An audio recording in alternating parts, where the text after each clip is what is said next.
पहिला प्रश्न या ठिकाणी तुमच्या समोर आहे पहा, भारतातील सर्वात लांब हिमनदी कोणती? सर्वात लांब हिमनदी या ठिकाणी कोणती आहे? शेवटी पहा 30 प्रश्न असतील. 30 प्रश्नापैकी तुमचा स्कोर या ठिकाणी पहा तुम्ही सांगायचा आहे.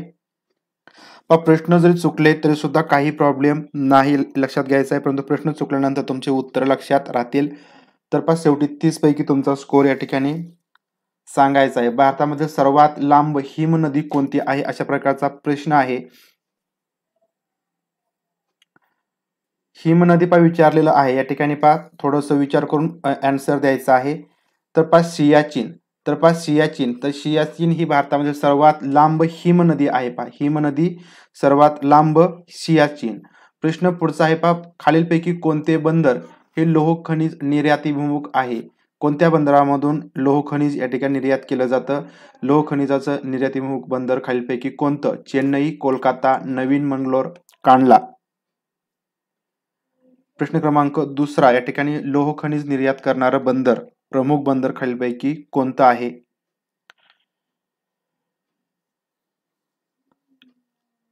पटपट उत्तर द्यायचं आहे या ठिकाणी. प्रश्न क्रमांक 2, कांडला नाही तर या ठिकाणी पण नवीन मंगलोर. तर पण नवीन मंगलोर, तर हे बंदर या ठिकाणी लोह खनिज निर्यातीभिमुख आहे. प्रश्न क्रमांक पुढचा आहे पहा तिसरा, चहाची लागवड कोणत्या राज्यात सर्वप्रथम झाली? चहाची लागवड खालीलपैकी कोणत्या राज्यामध्ये सर्वात आधी सर्वात प्रथम झाली? कर्नाटक, केरळ, आसाम, तामिळनाडू.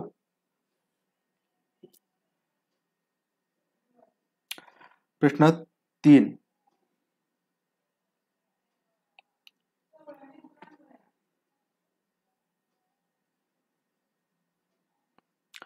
तर चहाची लागवड यापैकी आसाम या राज्यामध्ये पहा सर्वात प्रथम झाली. आसाम राज्यामध्ये सर्वात प्रथम चहाची लागवड लक्षात ठेवायचं आहे.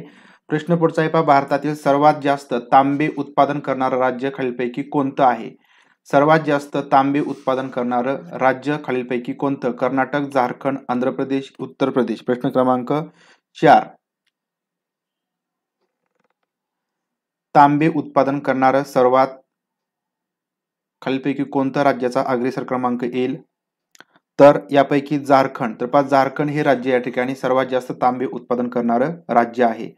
प्रश्न पुढचा आहे पहा 5 क्रमांकाचा प्रश्न, कोकण रेल्वे मार्गावरील सर्वात लांब बोगदा या ठिकाणी आहे. तर पहा या ठिकाणी कोकण रेल्वे मार्गावरील सर्वात लांब बोगदा खालीलपैकी कोणता? अडवली, करबुडे, दिवा, चिपळूण. सर्वात लांब बोगदा रेल्वे मार्गावरील आणि कोकण रेल्वे मार्ग या ठिकाणी सांगितलेला आहे. प्रश्न क्रमांक 5, तर पहा करबुडे. बी करबुडे, तर हा या ठिकाणी सर्वात लांब बोगदा हा कोकण रेल्वे मार्गावरती आहे, करबुडे. प्रश्न क्रमांक पुढचा आहे पहा 6वा प्रश्न, खालीलपैकी कोणत्या जिल्ह्यात चामड्याच्या वस्तू बनवण्याचा उद्योग मोठ्या प्रमाणावरती चालतो? या ठिकाणी चामड्याच्या वस्तू बनवण्याचा किंवा या ठिकाणी चामड्याच्या चप्पल म्हणूया आपण, किंवा पहा चामड्याच्या ज्या काही पर्स वगैरे असतील, बॅग वगैरे असतील, तर या बनवण्याचा सर्वात मोठा उद्योग खालीलपैकी कोणत्या जिल्ह्यामध्ये चालतो? सिंधुदुर्ग, रत्नागिरी, सातारा, कोल्हापूर. तर पण लाईक करायचं आहे आणि पण शेअर करा, लाईक करा, शेअर करा. प्रश्न क्रमांक 6, तर पहा कोल्हापूर. पर्याय क्रमांक डी कोल्हापूर या जिल्ह्यामध्ये चामड्याच्या वस्तू सर्वात जास्त बनवल्या जातात. प्रश्न पुढचा, खालीलपैकी कोणत्या ठिकाणास महाराष्ट्रातील चेरापुंजी असं म्हटलं जातं? या ठिकाणी चेरापुंजीमध्ये सर्वात जास्त पाऊस हा भारतामध्ये पडतो. तर या ठिकाणी महाराष्ट्रामधील चेरापुंजी असं खालीलपैकी कोणत्या ठिकाणाला म्हटलं जातं? माथेरान, आंबोली, रामटेक, लोणावळा. तर बघा खूप महत्वाचे प्रश्न आहेत या ठिकाणी, थोडेसे लक्षात ठेवायचे आहेत. आणि कारण पेपर 1 मध्ये बऱ्यापैकी अशाच प्रश्न येऊ शकतात आणि या ठिकाणी पेपर दुसऱ्यामध्ये सुद्धा बरेच प्रश्न तुम्हाला याच्यामध्ये विचारले जातील. तर पहा आंबोली लक्षात ठेवायचं आहे. पहा महाराष्ट्रामधील चेरापुंजी आंबोली, तर हे ठिकाण आहे. आंबोलीमध्ये महाराष्ट्रामध्ये सर्वात जास्त पाऊस पडतो. प्रश्न क्रमांक पुढचा आहे पहा, महाराष्ट्रात खालीलपैकी कोणत्या ठिकाणी ऊस संशोधन केंद्र सुरू करण्यात आलं आहे? खालीलपैकी कोणत्या ठिकाणी ऊस संशोधन केंद्र हे सुरू करण्यात आलेलं आहे? लोणंद, पाडेगाव, शेख मिरेवाडी, कागल. प्रश्न क्रमांक 8, ऊस संशोधन केंद्र.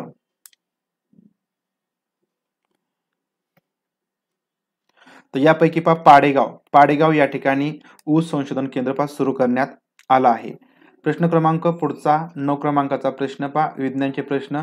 सल्फर ट्रायऑक्साईड उत्पादनासाठी टिंबटिंबचा उत्प्रेरक म्हणून उपयोग करतात. पहा, सल्फर ट्रायऑक्साईड तर याचं उत्पादन करण्यासाठी खालीलपैकी कशाचा एक उत्प्रेरक म्हणून पहा उपयोग केला जातो. Vanadium pentoxide, manganese dioxide, calcium carbonate, silver nitrate. तर पहा, सल्फर ट्रायऑक्साईडचं उत्पादन करायचं आहे, त्यासाठी उत्प्रेरक म्हणून खालीलपैकी तर पहा व्हॅनेडियम पेंटॉक्साईड. व्हॅनेडियम पेंटॉक्साईड तर याचा उत्प्रेरक म्हणून उपयोग केला जातो. तर व्हॅनेडियम पेंटॉक्साईडचा उत्प्रेरक म्हणून पहा कशामध्ये उपयोग केला जातो, तर पहा सल्फर ट्रायऑक्साईडच्या उत्पादनासाठी. तर हे दोन्ही प्रश्न लक्षात ठेवायचे आहेत. प्रश्न पुढचा आहे पहा, मानवाची श्रेष्ठतम बुद्धिमत्ता ही प्रामुख्याने मेंदूच्या टिंबटिंब या भागामुळे विकसित झाली आहे. मानवाची जी श्रेष्ठतम बुद्धिमत्ता आहे ती प्रामुख्याने मेंदूच्या कोणत्या भागामुळे विकसित झाली आहे? प्रमस्तिष्क, अनुमस्तिष्क, मस्तिष्क स्तंभ, मेरू, रज्जू.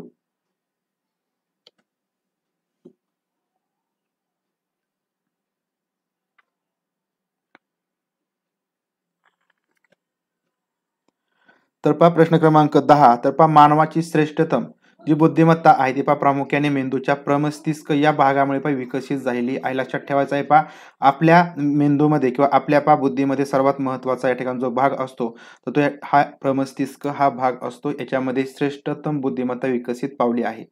प्रश्न क्रमांक पुढचा आहे पहा 11 क्रमांकाचा प्रश्न. मानवी त्वचेतील टिंबटिंब या स्तरातील पेशींच्या सूत्र विभाजनाने नवीन पेशी सतत निर्माण होत असतात. या ठिकाणी मानवी चेतामधील त्वचा आहे त्या त्वचामध्ये अशा कोणत्या स्तरातील पेशींच्या सूत्र विभाजनाने नवीन पेशी सतत निर्माण होत असतात? अंतरचर्म, मालपी स्तर, अधोचर्म स्तर यापैकी नाही. तर पहा सूत्र विभाजनाने ज्या नवीन पेशी आहेत पहा सतत निर्माण होत असतात आपल्या शरीरामध्ये. तर त्याच्यामध्ये या मानवी त्वचेमधील पहा मालफी स्तर या स्तरामधील ज्या पेशींचे सूत्र विभाजन होतं तर त्या सूत्र विभाजनाने पण नवीन पेशी सतत निर्माण होत असतात. लक्षात ठेवायचं आहे पहा मालफी स्तर. प्रश्न क्रमांक पुढचा आहे पहा 12 क्रमांकाचा प्रश्न. प्रकाश संश्लेषण क्रियेत पाण्याचे प्रकाश विघटन होते असे संशोधन खालीलपैकी कोणी केले? प्रकाश संश्लेषण क्रियेमध्ये पाण्याचं प्रकाश विघटन होत असतं.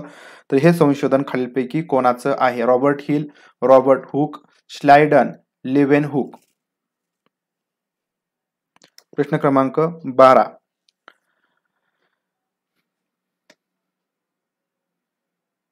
लाईक करायचं आहे फक्त आपण 43 जणांनी पण लाईक केलेला आहे. 199 जण आपण जॉईन आहोत. प्रकाश संश्लेषण क्रियेमध्ये पाण्याचं प्रकाश विघटन होतं. तर हे या ठिकाणी रॉबर्ट हिल तर यांनी या ठिकाणी संशोधन केलेलं आहे, शोधून काढलेलं आहे. लक्षात ठेवायचं पहा हिल सायकल आपण त्याला म्हणतो, रॉबर्ट हिल यांनी. प्रश्न क्रमांक पुढचा आहे पहा दाबातील बदल दर्शविण्यासाठी खालीलपैकी कोणते उपकरण वापरले जाते? दाबातील बदल दर्शविण्यासाठी किंवा दाबातील जो काही बदल होतो म्हणजे हवेच्या दाबामधील जो काही बदल होत असेल तर तो दर्शविण्यासाठी खालीलपैकी कोणते उपकरण वापरलं जातं? बॅरोमीटर, मॅनोमीटर, दूरदर्शक की होपचे उपकरण? प्रश्न क्रमांक 13.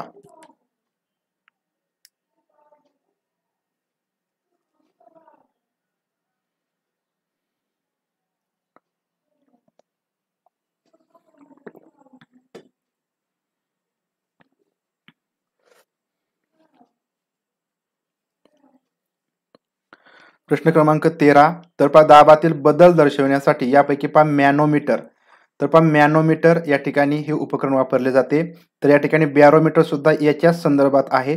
तर त्या ठिकाणी तुम्ही खाली पहा की बॅरोमीटरचा उपयोग नेमका काय होतो? तर पहा बॅरोमीटर हा वातावरणाचा दाब मोजण्यासाठी वापरला जातो. पहा दाब दर्शवण्यासाठी या ठिकाणी लक्षात ठेवायचं मॅनोमीटर. पहा या ठिकाणी तुमची गफलत झाली आणि यासाठी पहा मी प्रश्न घेतलेला होता. या ठिकाणी अशा प्रकारचे जर असतील प्रश्न तर ते थोडेसे व्यवस्थित लक्षात ठेवायचे आहेत. पहा बॅरोमीटरचा वापर हा वातावरणाचा दाब मोजण्यासाठी, वातावरणाचा दाब दर्शविण्यासाठी, पहा मोजण्यासाठी आणि दर्शवण्यासाठी याच्यामध्ये पहा फरक आहे. मॅनोमीटरचा उपयोग दाब दर्शवण्यासाठी होतो. दूरदर्शकचा जो उपयोग आहे तो दूरची वस्तू स्पष्ट आणि विशालित दिसण्यासाठी, मोठी दिसण्यासाठी वापर होतो. आणि होपचं जे उपकरण आहे त्याचा वापर पाण्याचं असंगत आचरण अभ्यासण्यासाठी उपयोग होतो. तर हे लक्षात ठेवायचं आहे. पहा या ठिकाणी तुम्ही 100% फसला. या ठिकाणी पण माझा हाच उद्देश होता की तुम्ही फसावं आणि या ठिकाणी तुम्ही फसलेला आहात. प्रश्न पुढचा आहे पहा या ठिकाणी भारतातील अन्न भेसळ प्रतिबंधक कायदा कोणत्या साली अस्तित्वात आला? भारतामधील अन्न भेसळ प्रतिबंधक कायदा. प्रश्न क्रमांक 14. भारतातील अन्न भेसळ प्रतिबंधक कायदा खालीलपैकी कोणत्या साली अस्तित्वात आला? 1954, 59, 65 की 50? फसवे प्रश्न काही विचारले जातात, 100% फसवे प्रश्न असतात. जे पर्याय असतात सेम असतात, त्यांचा वापर सुद्धा उपयोग सुद्धा सेम असतो. त्याच्यामुळे थोडंसं ते लक्षात ठेवायचे आहेत. तर अन्न भेसळ कायदा 1954 साली लक्षात ठेवायचा आहे. भारतामधील अन्न भेसळ कायदा 1954 साली अस्तित्वात आला. प्रश्न पुढचा आहे प्रोड्युसर गॅसचा खालीलपैकी कोणता एक उपयोग नाही? प्रोड्युसर गॅसचा खालीलपैकी कोणता एक उपयोग नाही? काच निर्मितीच्या भट्टीत, धातू निष्कर्षण भट्टीत, अमोनिया निर्मिती संयंत्रात की इंधन म्हणून? खालीलपैकी प्रोड्युसर गॅस आहे प्रोड्युसर गॅसचे उपयोग सांगितलेले आहे, त्यापैकी कोणता एक उपयोग नाही, अशा प्रकारचा एक प्रश्न तुम्हाला विचारलेला आहे. प्रश्न क्रमांक 15. पेपर 1 साठी सायन्सचे क्वेश्चन आपण या ठिकाणी, हे सायन्सचेच क्वेश्चन आहेत. या ठिकाणी असेच क्वेश्चन तुम्हाला विचारले जातील. आपण जे काय 30 प्रश्न आहेत 30 प्रश्न घेतो. त्याच्यामध्ये भूगोल, इतिहास, नागरिकशास्त्र आणि विज्ञान, तर याचे प्रश्न असतात. त्याच्यामध्ये तुम्हाला एक थोडंसं पेपर सारखं वाटावं म्हणून आपण असे प्रश्न घेतो. तर याच्यामध्ये या ठिकाणी लक्षात घ्यायचं आहे बऱ्याच जणांचं याचं उत्तर चुकलेलं आहे. तर जो काय प्रोड्युसर गॅस असतो याचा उपयोग इंधन म्हणून केला जात नाही. लक्षात घ्यायचं आहे इंधन म्हणून उपयोग त्याचा होत नाही. तर काच निर्मितीच्या भट्टीमध्ये प्रोड्युसर गॅसचा उपयोग होतो. धातू निष्कर्षण जी भट्टी असते, धातू निष्कर्षणाच्या भट्टीमध्ये या प्रोड्युसर गॅसचा उपयोग होतो. आणि अमोनिया निर्मितीमध्ये जे काय संयंत्र असते त्या संयंत्रामध्ये सुद्धा या ठिकाणी या प्रोड्युसर गॅसचा वापर केला जातो. परंतु इंधन म्हणून लक्षात ठेवायचं आहे इंधन म्हणून या प्रोड्युसर गॅसचा उपयोग होत नाही. प्रश्न पुढचा आहे 16 क्रमांकाचा प्रश्न. एखाद्या ध्वनीचा मनुष्याच्या कानावर झालेला परिणाम केवळ किती टिकतो? किती सेकंद टिकतो? किती वेळ तो राहतो? म्हणजे एखाद्या ध्वनीचा मनुष्याच्या कानावरती जो परिणाम असतो तर तो किती सेकंद या ठिकाणी टिकतो? म्हणजे मी एखादा तुम्हाला आवाज दिला तर तो किती सेकंद तुमच्या कानावरती टिकत असेल? 1/20 सेकंद, 1/10 सेकंद, 3/20 सेकंद, 1 सेकंद. प्रश्न क्रमांक 16. मला हा खूप हार्ड जातात सर, खूप रॉंग होतात सायन्सचे क्वेश्चन. तर या ठिकाणी तुम्हाला विज्ञानचं पुस्तक वाचायला पाहिजे. आपली जिकडे जुनी पुस्तकं आहेत तर ती पुस्तके तुम्ही रीड करायची. फोबिया. तर एखाद्या ध्वनीचा मनुष्याच्या कानावर झालेला जो परिणाम असतो तर तो केवळ फक्त 1/10 सेकंद एवढा या ठिकाणी टिकतो. लक्षात ठेवायचं आहे 1/10 सेकंद. प्रश्न क्रमांक पुढचा आहे 17वा. पाण्याला हलके व अल्कयुक्त करण्यात खालीलपैकी कोणता घटक मदत करतो? या ठिकाणी थोडंसं रॉंग झालं, खालीवर झालं. तर पाण्याला हलके आणि अल्कयुक्त करण्यामध्ये खालीलपैकी कोणता घटक हा मदत करतो? किंवा अपमार्जके म्हणून या ठिकाणी कोणता घटक या ठिकाणी मदत करतो? अपमार्जके म्हणून त्याला आपण अपमार्जके म्हणतो. पाण्याला हलके आणि अल्कयुक्त करण्यात खालीलपैकी कोणता घटक मदत करतो? Sodium carbonate, sodium silicate, sodium perborate, stilbene. प्रश्न क्रमांक 17वा.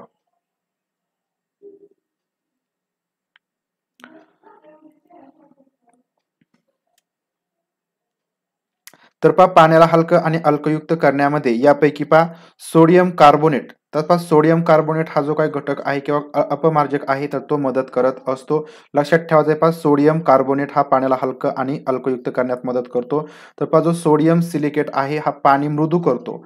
पाणी मृदू करण्याचं काम या ठिकाणी सोडियम सिलिकेट करत असतो. सोडियम परबोरेट या ठिकाणी काय करतो, याचं काम काय आहे तर नवीन ऑक्सिजन मुक्त करून कापडांचे विरंजन करणे, कापडाचं विरंजन करून या ठिकाणी नवीन जो ऑक्सिजन आहे तो मुक्त करतो. कोणतं? Sodium perborate. आणि स्टीलबिन या ठिकाणी याचा उपयोग होतो कपड्यांची प्रकाश दीप्ती वाढवण्यास तो मदत करतो. लक्षात ठेवायचं स्टीलबिन याचा उपयोग कपड्यांची प्रकाश दीप्ती वाढवण्यास मदत करतो. म्हणजे कपडे या ठिकाणी आपण म्हणूया चमकदार बनवण्याचं काम. प्रश्न पुढचा आहे खालीलपैकी कोणता रोग हा विषाणूपासून होत नाही? विषाणूपासून या ठिकाणी कोणता रोग होत नाही? या ठिकाणी स्वाईन फ्लू, एड्स, कोविड-19, क्षय. सर असे प्रश्न पेपर 1 ला येतात का? हो येतात. प्रश्न पेपर 1 ला असेच प्रश्न येतात, विचारले जातात.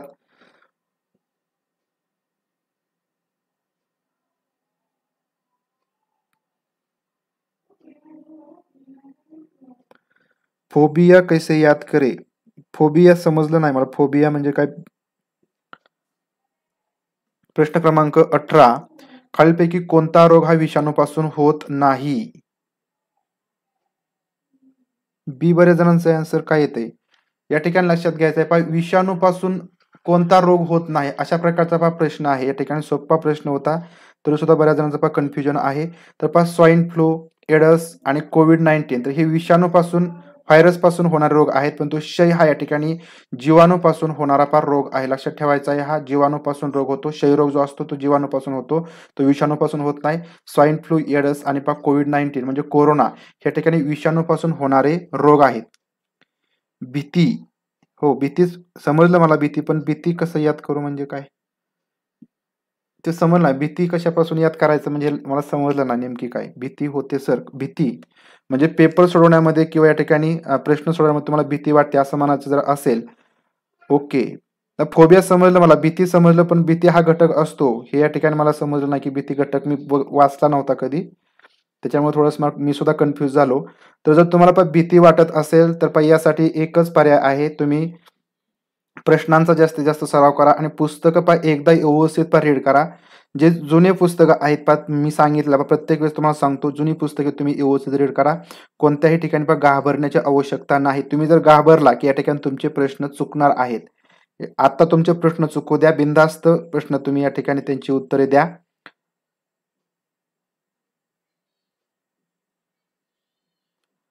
अस्मिता बोराडे. तर ठीक आहे, पण मी शेवटी थोडंच तुम्हाला सांगेल याबद्दल. शेतकऱ्यांची स्थिती सुधारण्यासाठी तलाव, धरणे, बंधारे बांधून सिंचनाच्या सोयी पुरवाव्यात असे इंग्रज सरकारला सांगणारा दृष्ट समाज सुधारक खालीलपैकी कोण? प्रश्न क्रमांक 19. फोबियावर क्वेश्चन असतात. ओके, ठीक आहे. पहा या ठिकाणी मी इंग्लिश बद्दल थोडीशी मला कल्पना नाही, नॉलेज थोडंसं कमी आहे माझं.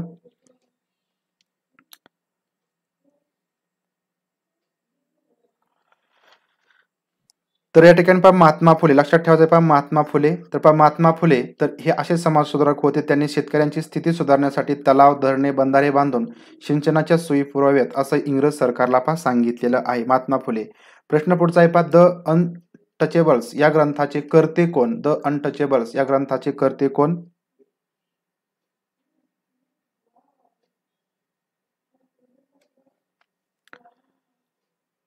नाही सांगता येणार मला. या ठिकाणी जे फोबिया बद्दल तुम्ही जे विचारताय ते पहा मला सांगता येणार नाही.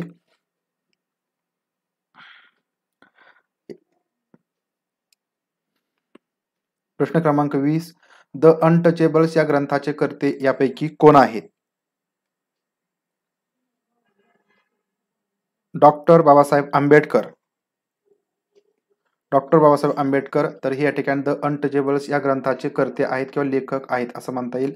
प्रश्न पुढचा आहे पहा, राजश्री शाहूंचे शैक्षणिक कार्य ध्यानात घेऊन कोणत्या विद्यापीठाने त्यांना LLD ही पदवी दिली? पहा LLD तर ही पदवी राजश्री शाहू यांना शैक्षणिक कार्य ध्यानात घेऊन देण्यात आली होती. ती कोणत्या विद्यापीठाने दिलेली होती? मुंबई, बनारस, केम्ब्रिज, महिला विद्यापीठ. प्रश्न क्रमांक 21.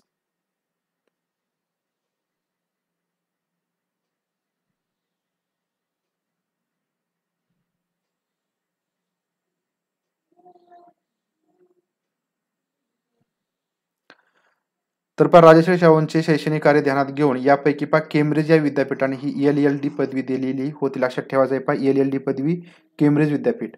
प्रश्न पुढचा आहे पहा 1857च्या उठावापूर्वी बहुचर्चित असा पाळेगारांचा उठाव खालीलपैकी कोठे झाला होता? तर पहा पाळेगारांचा उठाव खालीलपैकी कोठे झाला होता? आंध्र प्रदेश, महाराष्ट्र, मध्य प्रदेश, बिहार. प्रश्न क्रमांक 22.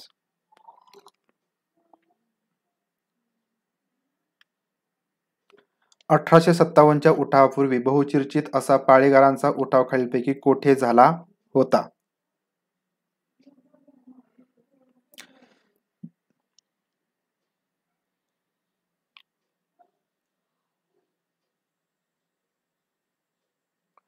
तर आंध्र प्रदेशमध्ये झाला होता. पाळेगारांचा उठाव आंध्र प्रदेशमध्ये झाला होता. लक्षात ठेवा. प्रश्न पुढचा आहे पहा, 3 एप्रिल 1919 रोजी अमृतसरमध्ये घडलेल्या जालियनवाला बाग हत्याकांडाच्या चौकशी संदर्भात कोणतं कमिशन नेमण्यात आलेलं होतं? Royal commission, Welby, privy, Hunter commission.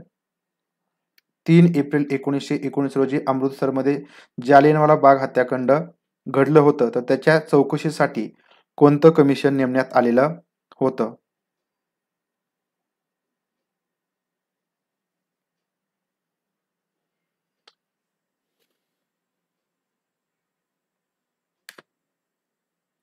प्रश्न क्रमांक 23 तर पहा हंटर कमिशन. हंटर कमिशन तर नेमण्यात आलेलं होतं जालियनवाला बाग हत्याकांडाच्या चौकशी संदर्भात. प्रश्न पुढचा आहे पहा 24 क्रमांकाचा. चिपको आंदोलनाशी खालीलपैकी कोणती व्यक्ती संबंधित आहे? चिपको आंदोलन तर पहा याच्याशी बरेच प्रश्न निगडीत असतात. त्यामुळे पहा चिपको आंदोलन असेल, बिश्नोई आंदोलन, तर याची माहिती या ठिकाणी तुम्ही लक्षात ठेवायची आहे. आपण आता थोडीशी माहिती पहा देणार आहोत प्रत्येक प्रश्नाच्या संदर्भात. चिपको आंदोलनाशी खालीलपैकी कोणती व्यक्ती संबंधित आहे? प्रश्न क्रमांक 24. तर यापैकी 24चं उत्तर द्यायचं आहे या ठिकाणी. चिपको आंदोलनाशी संबंधित पहा सुंदरलाल बहुगुणा, तर ही व्यक्ती संबंधित आहे. आता पहा चिपको आंदोलन या ठिकाणी काय होतं, तर पर्यावरणाच्या रक्षणासाठी भारतात झालेलं हे पहिलंच अनोखं असं आंदोलन होतं. पर्यावरणाच्या रक्षणासाठी किंवा झाडांच्या रक्षणासाठी, झाडे तोडू नयेत यासाठी हे जे आंदोलन आहे ते या ठिकाणी झालेलं होतं. तर याच्यामध्ये पहा गौरा देवी, सुदेशा देवी, बचनी देवी यासारख्या स्त्रिया सुद्धा या ठिकाणी हिरारीने त्या सहभागी झालेल्या होत्या सुंदरलाल बहुगुणा यांच्यासोबत. लक्षात ठेवायचं ज्या काही स्त्रिया आहेत पहा, गौरा देवी असेल, सुदेशा देवी असेल, बचनी देवी, तर ही नावं लक्षात ठेवायची आहे.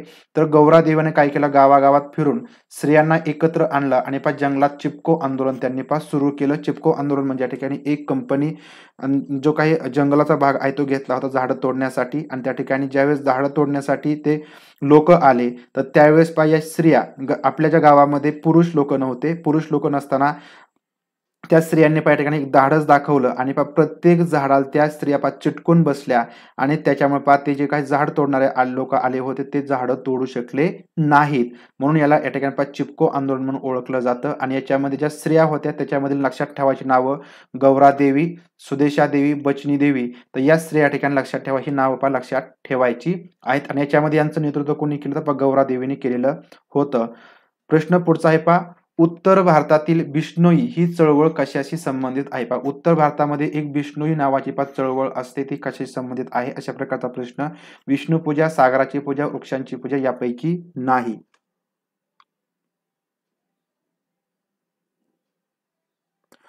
हो, आपण घेणार आहोत या ठिकाणी आपल्या नोट्स पण रेडी आहेत.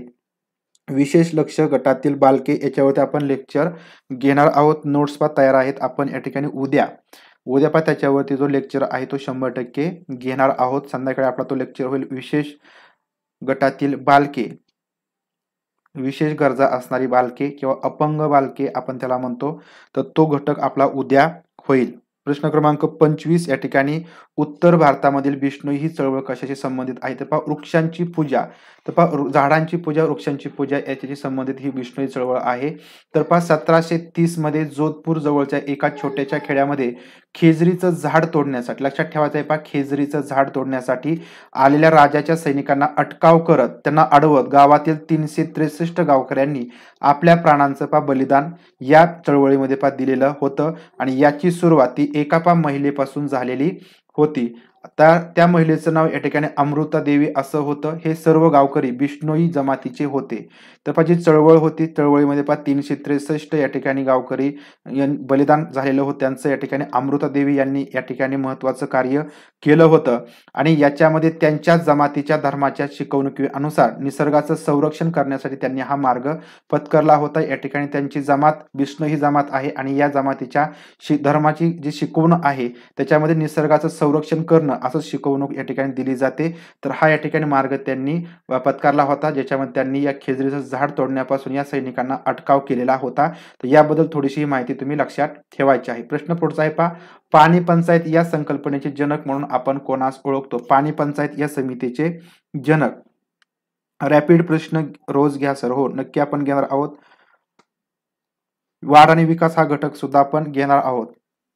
एक आपण जे महत्वाचे घटक आहेत ते या ठिकाणी आपण घेणार आहोत.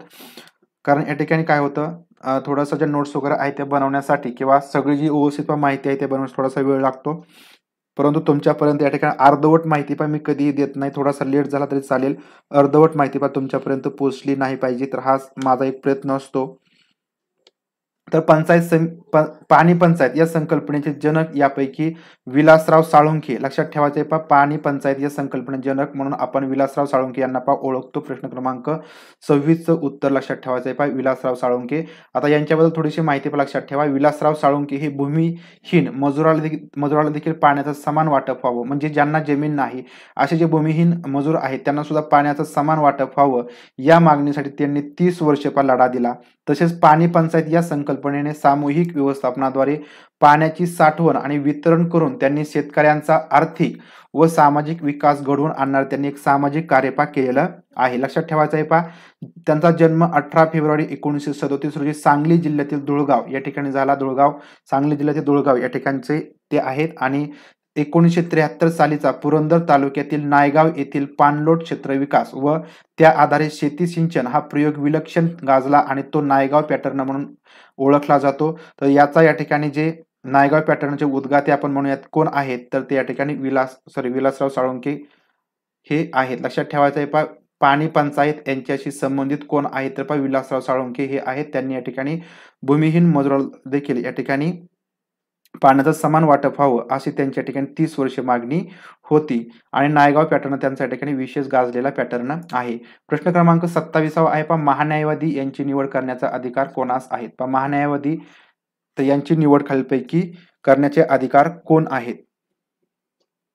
न्यू सिलेबस मधील हे क्वेश्चन आहेत का, नाही. लक्षात घ्यायचं आहे पहा, परिसर अभ्यासामध्ये पर्यावरण शास्त्र याच्याशी संबंधित सुद्धा 1 ते 2 प्रश्न तुम्हाला विचारले जातात. पर्यावरण शास्त्र या ठिकाणी परिसर अभ्यासामध्ये सगळ्या ज्या घटक असतात, इतिहास, भूगोल, नागरिकशास्त्र आणि जो काही पर्यावरण शास्त्र हा विषय असतो याच्यामध्ये सुद्धा प्रश्न असतात. आता पर्यावरण शास्त्र हा विषय तुम्हाला कुठे वाचायला मिळेल, तर 11वी किंवा 12वीला हा पर्यावरण शास्त्र विषय आहे. नवीन अभ्यासक्रमामध्ये पर्यावरण शास्त्र हा विषय आहे. तर तो या ठिकाणी तुम्ही पुस्तक डाउनलोड करून घ्या आणि थोडंसं रीड करा. त्याच्यामध्ये बरेच प्रश्न विचारले जातात. तर महान्यायवादी यांची निवड या ठिकाणी कोण करतं, तर राष्ट्रपती. पर्याय क्रमांक बी, राष्ट्रपती यांच्याद्वारे केली जाते. प्रश्न क्रमांक पुढचा आहे 28 क्रमांकाचा प्रश्न, राज्यघटनेतील कितव्या परिशिष्टात 22 भारतीय भाषांची तरतूद करण्यात आली आहे. 22 भाषांची तरतूद राज्यघटनेतील कितव्या परिशिष्टामध्ये करण्यात आलेली आहे. 5व्या, 6व्या, 7व्या, 8व्या. प्रश्न क्रमांक 28.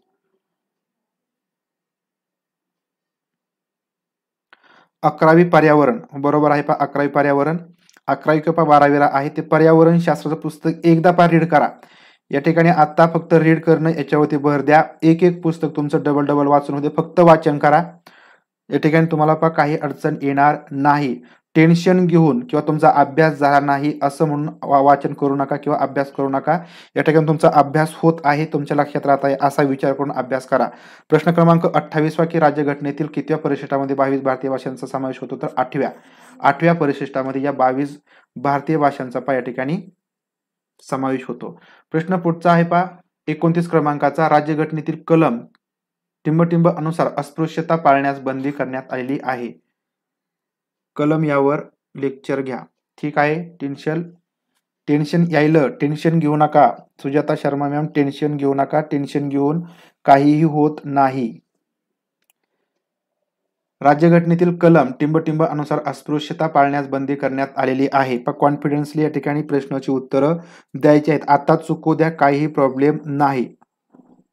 ऑल सब्जेक्टचे क्वेश्चन घेता का, तर मराठी, इंग्लिश, गणित हे विषय आपण घेत नाही.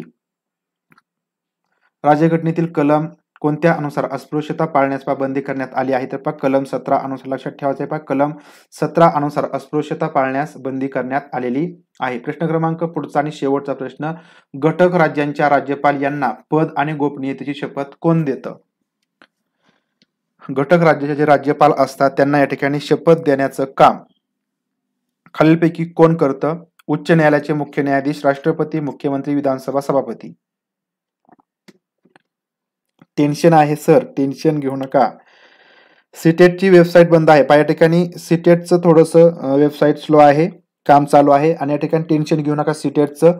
सीटेटची वेबसाईट चालू होईल आणि तुम्हाला डेट एक्सटेन्शन करून मिळेल. तुम्हाला पुढे फॉर्म भरण्यासाठी एक्सटेन्शन होईल. नोकरी जाणार नाही. टेन्शन घेऊ नका, टेन्शन घेऊ नका.